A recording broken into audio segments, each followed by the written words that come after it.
Marmalade? Is that orange condiment loved by bears in over 50s, typically added to sandwiches or on toast, but I thought, why can't it work in a vegetarian curry?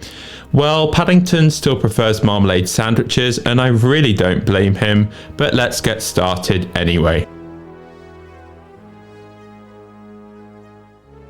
To be honest, I've made this recipe a couple of times and it varies somewhat each time because I never actually measure the spice and I like to vary it as well a little bit. But anyway, we'll start off with step 1, which is preparation of the marinade for the aubergine, which I admit doesn't actually look that appetizing because ketchup and oil don't really mix very well. And as you'll see in later videos, I love to add ketchup to basically any savory dish, but not in sweet dishes. I'm not quite that insane.